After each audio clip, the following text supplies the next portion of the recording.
안녕하세요. 오늘의 데일리 뉴스레터에 오신 것을 환영합니다. 1. 냉전의 측면. 2. 대륙 간 안보 동맹. 3. 한국이 모든 활동의 주축이 될 것. 한번 진실을 알아봅시다. 우크라이나 러시아 전쟁으로 싸늘해진 국제사회. 누구의 편을 들지 않으면 생존하기 어려운 정글이 되었는데요. 이런 가운데 국제안보연합이라는 놀라운 구상이 등장했다고 합니다. 현 국제안보기구의 한계를 인정하고 실질적인 도움을 주기 위해 세계 각국이 힘을 모으자는 취지라고 하는데요. 그 주요 국가이자 아시아 대표 국가로 한국이 선정되었다고 합니다. 일본이 아닌 한국이 주요 국가로 선정되었다고 하는데요. 대체 어떻게 된 일인지 지금부터 자세하게 설명해 드리겠습니다. 신냉전. 처음 이 단어가 등장했을 때 많은 이들은 구시대의 언어가 등장했다며 아직 시기상조라는 이야기를 꺼내기도 하고 국제사회가 형성해 놓은 평화기조 아래 냉전은 다시 등장할 일이 없다는 학자들의 분석도 잇따랐죠. 그러나 우크라이나 러시아 전쟁 이후로 모두 깨닫게 되었습니다. 좋든 싫든 이 전쟁으로 촉발된 진영 갈등으로 새로운 신냉전이 이미 시작되었고 각 국가는 이 갈등 속에서 하나의 진영을 선택하거나 혹은 독자적인 길을 걸어야 한다는 것을 말이죠. 러시아는 회원국의 안보에 가장 심각하고도 직접적인 위협이라는 문구를 전략 개념 문서에 기입하며 신냉전을 공식화했습니다. 2010년대 나토가 러시아를 파트너로 규정했던 것과 달리 10년이 지난 지금 순식간에 러시아는 적이 되었습니다. 나토는 또한 중국도 신냉전의 한 축으로 중국을 지목했죠. 미소양 진영의 냉전이 과거의 유물이라면 이제 대두되는 신냉전의 중요한 축은 미국을 중심으로 한 서방 진영과 러시아 중국을 주축으로 힘을 합친 반 서방 진영이 큰 축입니다. 실제로 우크라이나 전쟁이 발발한 직후 중국은 러시아에 대해 무역 제재는 물론이고 우크라이나 지원에도 비혼적인 태도를 드러내며 국제사회에서 중국은 다른 길을 선택했습니다. 미국 역시 중국을 향해 러시아에 대한 위협 수위를 높이지 않으면 중국도 러시아와 같은 길을 갈 수 있다고 위협했지만 중국은 미국의 위협을 듣지 않았습니다. 오히려 러시아의 편을 드는 저항을 계속했죠. 유엔에서 있었던 러시아 제재 결의안 채택에 있어서도 주요 상임이사국인 중국은 러시아와 마찬가지로 거부권을 행사. 세계는 러시아 중국이 암암리에 결합되어 있다는 것을 정확히 알게 되었죠. 유럽을 강하게 뒤흔든 전쟁의 불씨는 동아시아에도 번지고 있습니다. 펠로시 미 하원의장의 대만 방문은 불씨에 불을 붙였습니다. 반중국 인사로 유명한 펠로시 의장의 방문에 중국은 극도로 위험한 수사를 사용하며 위협했습니다. 심지어 펠로시 의장이 타고 있는 전투기를 추적, 대만 해협을 중심으로 군을 움직여 포격을 가하는가 하면 대만을 상대로 무역체제에 들어가는 모습을 보이며 단순한 방문조차 허락하지 않는 모습을 보였죠. 미군 역시 함대를 출격하며 펠로시 의장을 보호했고 그녀가 미국으로 돌아가기 전까지 중국은 대대적인 군사훈련을 진행, 미국과 대만을 상대로 위협을 가하는 모습을 보였습니다. 심지어 최근 전력 보강을 위해 핵실험은 물론 항모 6척을 동시에 건조하는 모습을 공개하며 미국을 상대로 밀리지 않는다는 불기의 자세를 선보였죠. 강성 위협이 잇따른 가운데 미국을 비롯한 서방 세계는 전통적인 조직을 활용하거나 새로운 조직을 신설하며 합종 연행을 구축하고 있습니다. 조 바이든 대통령은 이런 외교적 전술을 잘 활용하고 있는데요. 오커스 오쿠스를 설립해 군사적으로 중국을 압박하기 위해 호주와 협력하는 모습을 보이는가 하면 경제적으로 이페프를 새로 설립해 압박하는 전략을 구사했습니다. 하나는 어려우나 에럿은 상대가 가능하다는 원칙으로 미국은 중국을 상대하는 데 있어 리스크를 줄이고 이득을 강화하는 방향으로 움직였죠. 그러나 이러한 전략은 한계를 보였습니다.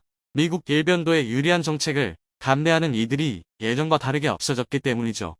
새로운 질서와 새로운 리더십이 필요하다고 말하는 이들이 증가했습니다. 인도의 경우 미국이 제안한 이페프 협력에도 고개를 기울이는 한편 러시아 중국과 협력하는 자세를 보이면서 중립 외교에 나선 것이 대표적이죠. 인도를 압박하고 싶어도 미국의 불신을 표현하는 인도를 압박하는 것은 미국 입장에서도 큰 부담입니다. 이런 가운데 새로운 질서 수립과 이를 가능하게 하는 대규모 조직의 필요성이 대두되었는데요. 놀랍게도 이 조직의 주요 멤버로 한국이 참여하게 되었다고 합니다. 국제안보연합 인터콘티넨털 시큐리티 유언, 익수이 바로 그 조직입니다. 이전에도 많은 국가에서 초국가적인 안보협력 단체를 주장하며 이들에게 힘을 실어 테러나 전쟁 등 국지적 사태의 사전적인 조율이 가능한 조직의 필요성을 제기한 바 있습니다. 실제로 필요에 의해 생겨난 조직이고 지금도 그 영향력을 행사하고 있는 북대서양 조약기구 나토는 이러한 취지 하에 생긴 조직이죠. 원래는 냉전이 시작되던 1949년 집단안전보장조약인 북대서양조약에 의해 탄생한 군사동맹이 그 시작입니다. 처음에는 미국과 서유럽의 소규모 국가만이 참여했지만 확장하는 소련의 정책에 두려움을 느낀 유럽 국가들이 자발적인 참여를 한 덕분에 규모가 늘었죠. 그리고 이번 우크라이나 러시아 전쟁으로 인해 나토의 중요성과 나토에 가입하는 이들이 생겨날 정도로 그 중요성이 점점 커지고 있습니다. 우크라이나가 처음부터 나토에 가입된 국가였다면 전 유럽이 우크라이나에게 군사 지원은 물론이고 러시아를 향해 전면 압박이 가능했을 것입니다.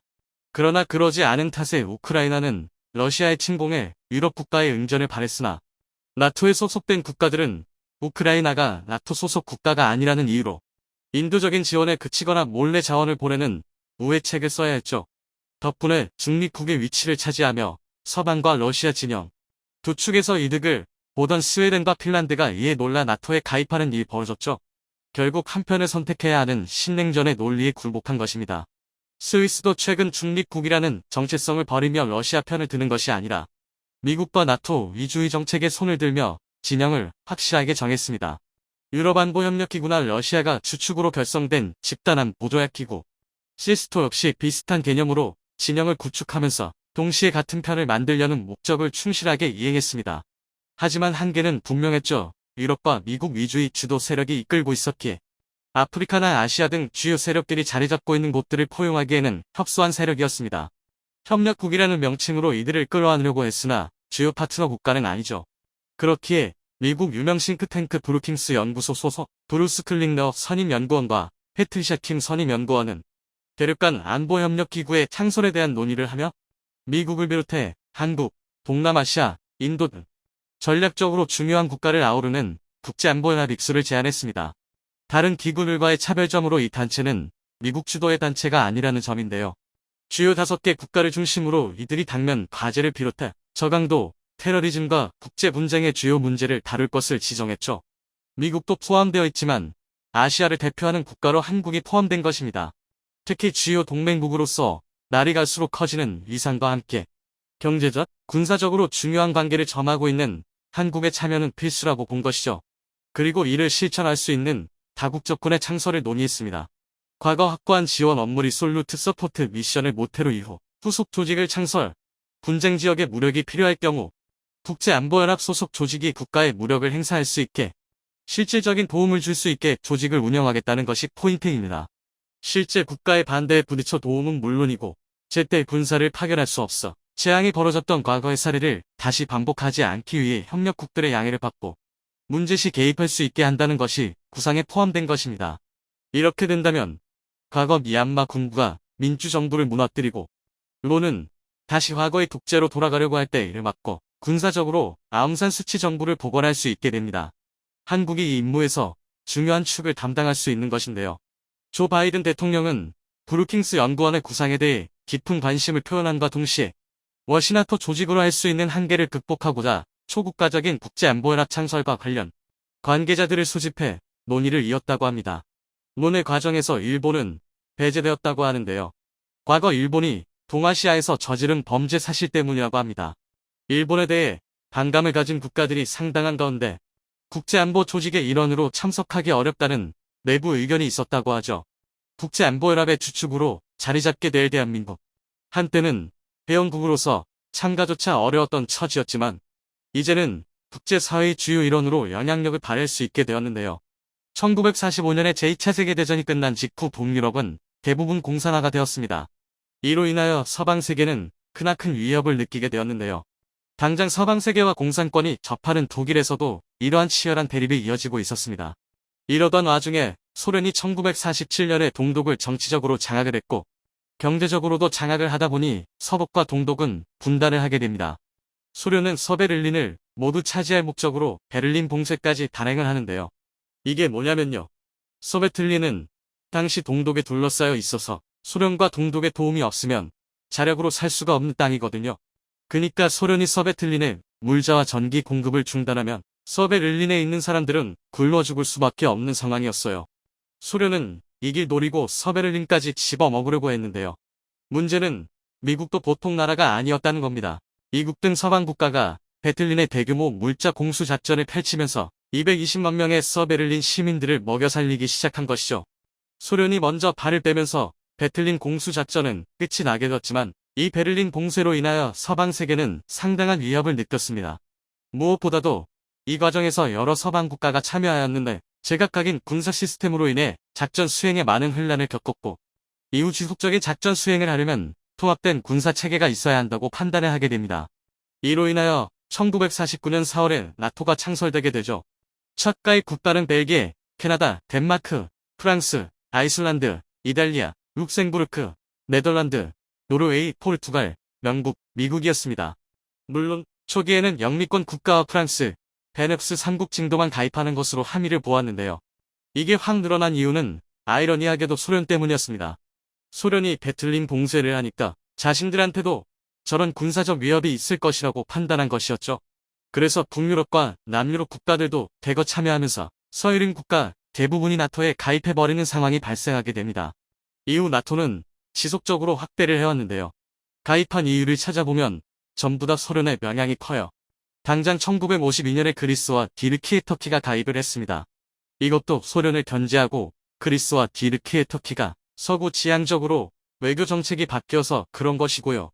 1955년에는 서독이 가입했는데 이것도 냉전 시대의 소련을 건재하고자 서독을 서유럽 안보체제에 편입하여 통제하고 서독을 최전 방어하여 유럽 방위를 위한 역할로 서독을 가입시킨 것이었습니다. 물론 1982년 스페인의 가입의 경우에는 당시 프랑코 독재체제가 끝나면서 나토에 가입을 한 것이긴 했지만 서유럽 전체가 나토에 가입함으로써 나토의 정체성이 확고해지는 순간이 있죠. 소련이 해체되고 냉전이 끝날 때까지 소련이 주도한 바르샤바 조약기구와 대립하는 사이이긴 했지만 양측이 직접적으로 충돌한 사례는 단 한 번도 없었습니다. 나토가 실전 참전한 것도 냉전 시기에 없었고요. 나토가 첫 번째로 참전한 것은 코소보 전쟁이 처음이었습니다. 코소보 내에서의 전쟁 빙제가 하도 잔혹하다 보니 서방 세계가 전쟁에 대한 개입을 선언하고 학살 중단을 촉구했음에도 불구하고 세르비아가 무시해서 나토가 개입을 한 것이었죠. 아무튼 냉전이 종식되고 나토도 흐지부지되나 싶었습니다. 가장 큰 적이었던 소련이 해체되었으니까요. 그런데 나토의 확장은 여기서 멈추지 않았습니다. 중부 유럽과 동유럽에서 러시아와 역사적 갈등 관계를 갖고 있던 동유럽 국가들이 대거 나토에 가입하는 일이 벌어진 거예요. 동유럽 국가들은 민주화와 유럽으로의 복귀라는 공통의 국가 목적이 존재했습니다. 또한 러시아의 위협이 지속되고 있었기에 국가 안보를 지켜줄 무언가가 필요했습니다. 그게 바로 NATO 제로였죠. 그래서 폴란드, 헝가리, 체코를 시작으로 오늘날에는 동유럽 대부분의 국가가 가입할 정도로 거대한 규모의 군사동맹이 되었습니다. 오늘날에는 30개국이 참여한 군사동맹이 되었죠. 또한 나토는 이후 세계 평화를 위한 동반자국 일명 PFP를 창설한가 하면 지중해, 대화국, 이스탄불 협력 이니셔티브가 글로벌 파트너 국가 등등 다양한 국제협력기구 등을 만들며 전 세계의 비나토국들과도 다양한 군사적 교류를 진행하고 있습니다. 더해서 우크라이나 전쟁으로 인하여 신냉전이 본격적으로 시작되자 중림을 지었던 스웨덴과 핀란드가 2022년에 가입 신청서를 제출함과 동시에 중국을 장대적 적국으로 규정하고 중국과 대결을 하기 위해 한국, 일본, 대만과 지속적으로 협력을 추진하는 등 나토의 규모는 더더욱 커질 것으로 보입니다. 사실 나토가 제일 무서운 것은 현장 제호조 때문이긴 합니다. 나토 현장 제호조는 회원국 가운데 한 나라가 공격을 받으면 회원국 전체에 대한 침공으로 간주해 개별 회원국들이 집단으로 대응한다는 내용으로 동맹조약의 핵심을 이릅니다. 이를 토대로 동맹국에 대한 공격 징후가 있으면 나토 차원에서 즉각적인 맞대응을 하죠. 그래서 군사력이 다소 약한 나라에게 있어서는 안보를 유지할 수 있는 좋은 수단이기도 한데요. 당장 유럽에 있는 대부분의 국가와 영미권 국가들이 도와주는데 어떻게 전쟁을 일으키겠어요? 못 일으키지. 그래서 나토가 정말 무섭다는 것입니다. 나토는 냉전 시대와 마찬가지로 신냉전의 한 죽을 이끌 것입니다. 최근 미국 주도의 금리 인상으로 글로벌 경제는 물론 우리나라 가계부채와 기업들에게까지 악영향을 주고 있습니다. 특히 건설 원자재 가격 급상승이 맞물리며 건설사들이 저금리 시절에 수주한 계약들이 현 시점으로 들어서며 불리하게 작용하고 있는 데다 회사채 상환 압박이 들어오면서 연쇄적으로 기업 운영에 차질이 생기는 악순환이 발생하고 있습니다. 그런데 경기 침체가 발생하면 건설사들을 시작으로 디폴트 도미노가 시작되는 것은 익숙하지만 국가 핵심 산업이라 할 수 있는 반도체 업계가 휘청이는 것은 굉장히 이례적인 일이라 할 수 있는데요. 특히 건설업계의 경우는 기술 수준이나 시공 능력이 평준화되어 있는 반면 반도체 산업은 국가를 대표하는 첨단 산업이기에 부실 또는 디폴트 위험과 같은 신호가 조금이라도 나오면 국가 경제에 큰 영향을 주게 됩니다. 그런데 최근 삼성전자와 글로벌 파운드리 시장에서 치열한 점유율 싸움과 기술력 경쟁을 하고 있는 대만의 TSMC에서 반도체 경기 악화에 따른 현금성 자산의 불과 향후 투자 감소 등 연이은 악재가 나오면서 삼성에게 파운드리 주도권을 완전히 내주게 될 수도 있다는 관측이 나오고 있습니다. 미국의 명문 터프치 대학교의 크리스 밀러 경제사학 교수는 영국 파이낸셜 타임즈와의 인터뷰에서 대만 TSMC의 차세대 기술 개발 전환, 특히 3나노로의 전환이 삼성에 비해 6개월가량 뒤처졌으며 TSMC 매출의 절대 다수를 책임지던 미국의 애플에서 3나노 주문량을 최소 40% 내지 50%가량 취소하는 등 VIP 고객사들의 주문량 취소, 오더컷이 잇따르고 있다고 전했습니다. 더욱 불안한 징조는 TSMC의 파운드리 가동률이 지난해에 비해 10%가량 하락하는 등 단기간에 이렇게 급락한 전례가 없었기에 반도체 업계에 적지 않은 충격을 주고 있는데요. 물론 이런 시장 분위기는 TSMC에만 국한된 것이 아니라 같은 업종인 삼성전자에게도 마찬가지이지만 왜 삼성에게 유리한이 되었는지, 그리고 삼성이 보유한 천문학적인 현금과 근 10년 만에 다시 시작되는 반도체 치킨 게임이 다시 한번 나타나게 될 상황을 자세히 알아보겠으니 얼마 전까지만 해도 TSMC 측에선 역대급 실적을 기록했다는 소식이 전해지면서 파운드리 산업의 절대 강자로 군림하는 것이 당연시되어 왔습니다. TSMC 측에서 발표한 공시에 따르면 올해 3분기 매출은 대략 200억 달러에 순이익은 88억 달러로 지난해에 비해 50% 가까이 늘어난 숫자이지만 그럼에도 불구하고 캐펙스 투자 비용을 줄이겠다는 발표를 했습니다. 기존의 목표한 450억 달러 수준의 투자 지출에서 100억 달러 가량 감소한 360억 달러로 투자를 감소한다는 결정인데요. 삼성대 기술 경쟁으로 투자를 아끼지 않겠다던 TSMC가 긴급하게 투자를 줄이고 현금을 확보하려는 이유가 있습니다. 11월 2일자 대만경제일보와 디지타임즈에 따르면 미국의 애플에서 TSMC 3나노 공정의 주문량을 최대 50%가량 취소하면서 내년도 매출과 현금 흐름에 부정적인 영향을 주게 될 것이란 전망이 나오고 있기 때문입니다. 미국의 애플사는 대만 TSMC 매출의 절대 다수를 차지하고 있기에 일각에선 미국이 대만을 버리는 게 아니냐는 우려까지 나오고 있는데요. 이에 반해 삼성은 지난 6월부터 세계 최초 3나노 공정을 완성하고 고객사들에게 납품하고 있지만 TSMC에서는 3나노 공정을 1년씩이나 미루면서 내년 상반기에나 상용화할 수 있다는 관측이 나오고 있는 것도 미국 애플의 오더컷 주문 취소에 한몫했다는 분석입니다. 이런 분위기는 앞으로 TSMC 경영활동에 매우 큰 영향을 주게 될 수 있는데 TSMC가 확보해둔 현금성 자산의 한계가 드러나고 있기 때문입니다. TSMC 측에서 발표한 재무제표를 확인하면 순수한 현금성 자산은 281억 달러, 우리 돈 39조 원에 육박합니다. 이것도 상당히 많은 것처럼 보이지만 모든 자본은 상대적이기에 TSMC의 최대 경쟁사인 삼성이 얼마나 많은 현금을 확보했는지 확인해봐야 합니다. 삼성전자의 재무제표에 따르면 TSMC에 무려 4배가 넘는 140조 원의 현금을 확보해둔 것으로 드러났는데요. 이는 글로벌 IT 기업에서 뿐만 아니라 전 세계 기업을 동들어 놓고 봐도 현금 보유 탑5 안에 드는 것으로 알려져 있습니다. 기업이 가진 현금은 경제 위기 상황에서 빛을 발합니다. 앞서 말한 건설사, 부도와 디폴트들은 일시적으로 현금 흐름이 막혀도 생길 수 있지만 첨단 기업, 특히 세계 패권을 두고 싸우는 삼성과 TSMC 두 집단의 경우엔 상황이 조금 다르게 적용됩니다.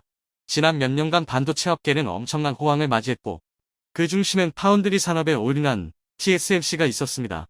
하지만 최대 고객사인 애플이 절반가량 오더컷하며 주문량을 줄이기로 결정하자 경기 침체를 직감한 다른 고객사들도 줄줄이 주문을 줄이려는 움직임이 포착되고 있습니다. 이렇게 되면 작아진 시장을 두고 파운드리 양대 산맥인 삼성과 TSMC가 경쟁을 해야 하는데 최근 3나노 양산을 기점으로 삼성이 TSMC의 기술력을 추월한 것은 물론이고 이제 본격적인 반도체 치킨 게임에 돌입할 것이란 징후가 곳곳에서 포착되고 있기 때문입니다. 파운드리 1위 TSMC가 글로벌 경기 침체를 이유로 엄청난 투자 축소를 예고했지만 삼성전자는 반도체 감산 따위는 하지 않고 공격적인 투자로 파운드리에 10배 이상 투자하겠다고 밝혔습니다. 이런 식의 공격적인 투자로 90년대 말 시작된 1차 치킨 게임에서 세계 2위를 기록하던 독일의 전자업체 키문다가 파산해 역사 속으로 사라졌고 2010년대 들어서며 시작된 2차 치킨 게임에선 글로벌 3위의 일본 전자업체 엘피다가 파산하며 역사 속으로 사라졌습니다. 전문가들은 이제 대만 TSMC의 차례가 왔다고 내다보고 있습니다. 독일의 키몬더와 일본의 엘피다도 한때 잘 나가던 시절이 있었고 수십조 원의 현금을 가지고 있었음에도 파산할 수밖에 없었던 이유는 단 한 가지. 순수한 현금 보유량이 삼성보다 부족했기 때문입니다. 대만의 반도체 투자가 주춤하는 사이 삼성전자 측은 한국과 미국의 파운드리 공장 부지 10곳을 확보했다고 밝히면서 2025년엔 2나노 공정, 2027년엔 1.4나노 공정을 도입하겠다며 대대적인 선언을 했습니다. 투자 금액도 명시했는데요. 기존 파운드리 투자 금액의 10배에 달하는 지금과 같은 경제위기에 상상하기 어려운 공격적인 투자에 나선다는 것입니다. 이를 통해 현재 16%에 불과한 파운드리 점유율을 5년 내로 40% 이상 끌어올려 TSMC를 제치고 업계 1위로 도약한다는 계획입니다. 미국발 금리 인상으로 세계적인 경제 위기가 촉발되는 가운데 삼성의 이런 자신감은 어디서 나오는 것일까요? 이미 쌓아둔 140조 원의 현금도 있지만 한 해 평균 50조 원 이상의 순이익을 기록하는 삼성이기에 2024년을 기점으로 순수한 현금만 200조 원을 넘길 것이란 전망이 나오고 있습니다. 삼성전자의 압도적인 현금은 세계에서도 인정받으며 글로벌 신용평가 기관인 무디스에서 삼성전자의 신용등급을 AA 단계로 책정하고 있습니다. 이는 대한민국 정부와 프랑스 정부의 신용등급과 똑같은 수준이며 AA 3등급인 영국, 대만, 홍콩보다 한 단계 높은 등급입니다. 게다가 A1 등급인 일본, 중국보다는 2단계 높은 등급으로 삼성전자 기업이 얼마나 높은 신용도를 가지고 있는지 알 수 있는 지표입니다. 그런데 더욱 놀라운 점은 과거 한국 전자업체와의 경쟁에서 밀려 완전히 도태되었다가 최근 들어 다시 살아난 일본의 전자업계가 확보한 모든 순수한 현금을 합쳐도 삼성전자의 20%에 불과할 정도라고 하는데요. 파나소닉, 도시바, 소니, 히타치 등 일본의 모든 전자업계가 확보한 순수 현금은 29조 원에 불과합니다. 대만 TSMC가 가지고 있는 39조 원보다 10조 원이나 모자른 것으로 90년대 세계 1위를 호령하던 일본의 전자산업이 얼마나 뒤처졌는지 알 수 있는 대목입니다. 1차 반도체 치킨 게임으로 파산한 독일과 일본은 삼성전자의 이 같은 행보에 혀를 내두르고 있습니다. 이번엔 대만 TSMC가 자신들과 같은 처지에 놓일 것이기 때문인데요. 해외 매체에서는 삼성의 기형적인 현금 보유량을 두고 삼성은 지금과 같은 경제 위기만을 기다려왔을 것이란 표현까지 하고 있습니다. 삼성이 여타 경쟁업체들을 누르고 시장 점유율 1위로 도약했던 계기들은 전부 경제 위기가 껴있었으며 이런 경제 위기 속에 그동안 쌓아둔 현금으로 공격적인 투자와 치킨 게임을 벌여 경쟁업체가 버티지 못하고 항복하게 만드는 작전을 써왔기 때문입니다. 게다가 대만 TSMC가 삼성과 치킨 게임에서 필패할 수밖에 없는 요인 또 한 가지 있습니다. 물론 TSMC가 가진 현금 자산은 39조 원이고 삼성전자의 현금 자산은 140조 원부터 비교가 안 되는데 양사의 사업 구조 자체가 다르다는 것입니다. TSMC는 오직 파운드리 100%만 다루는 반면 삼성전자는 파운드리부터 메모리 반도체 그리고 종합 반도체 설계와 모바일 부문까지 종합적인 반도체 회사로 모든 것을 다 할 수 있습니다. 즉 어느 한 곳에서 위기가 생겨도 다른 쪽에서 충분한 만회가 가능한 구조인데요. 파운드리 산업에 100% 올인한 TSMC의 경우는 반도체 경기가 호황이 아닐 경우 다른 사업 분야에서 손실을 채울 수도 없고 고스란히 매출 감소를 맞이해야 합니다. 반면 삼성은 파운드리 경기가 좋지 않다면 모바일이나 디렉 등 메모리 반도체 분야도 있고 다양한 사업 분야를 통해 위기 관리가 가능한 데다 종합 반도체 회사로서 원가 절감과 안정적인 재고 관리에 특화되어 있습니다.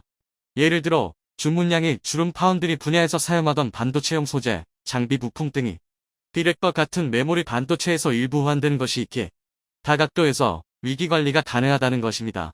글로벌 경제 전문가들도 TSMC의 위기를 이야기하고 있습니다.